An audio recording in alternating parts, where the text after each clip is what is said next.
గురువారం అనేది మన క్యాలెండర్లో మామూలు రోజు కావచ్చు కానీ T20 world cup super hit దశలో మాత్రం ఇది ఒక బిగ్ బాస్ ఎపిసోడ్ కంటే ఎక్కువ ట్విస్టులతో నిండిపోబోతుంది.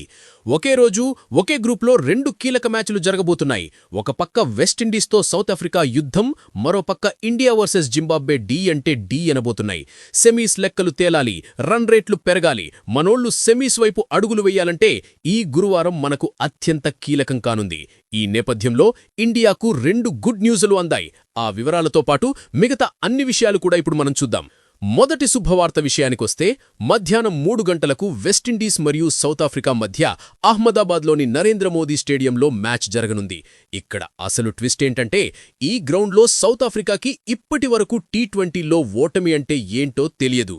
ఈ గ్రౌండ్లో దక్షిణాఫ్రికా 100% స్ట్రైక్ రేట్తో దూసుకుపోతూ ఉండటం మన ఇండియాకు చాలా పెద్ద గుడ్ న్యూస్ అనే చెప్పాలి.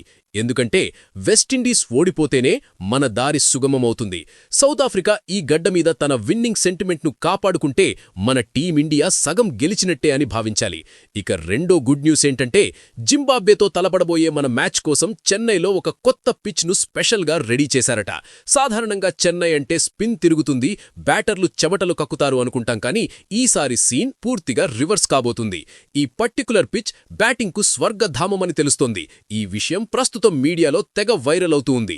ఈ పరిస్థితుల్లో మన టాప్ 3 బ్యాటర్లు బ్యాట్లు జులిపిస్తే బంతి స్టేడియం దాటి పక్క సందులోకి వెళ్లాల్సిందే.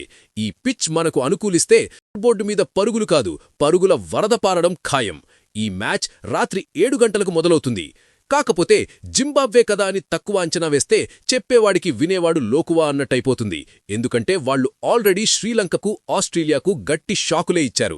ఇక ఈ మ్యాచ్లో ఇండియా కేవలం గెలిచాం అనిపించుకుంటే సరిపోదు. ఇప్పటికే వేరే జట్లు భారీ విజయాలతో రన్ రేట్ను ఆకాశంలో కూర్చోబెట్టాయి. మన నెగటివ్ రన్ రేట్ శాపం వదలాలంటే ఒకవేళ ఫస్ట్ బ్యాటింగ్ చేస్తే కనీసం 100 పరుగుల భారీ తేడాతో జింబాబ్వేను చిత్తు చెయ్యాలి. లేదా ఒకవేళ సెకండ్ బ్యాటింగ్ చేస్తే ప్రత్యర్థి ఇచ్చిన టార్గెట్ను కేవలం 10 నుండి 12 ఓవర్లలోపే ఊడ్చేయాలి.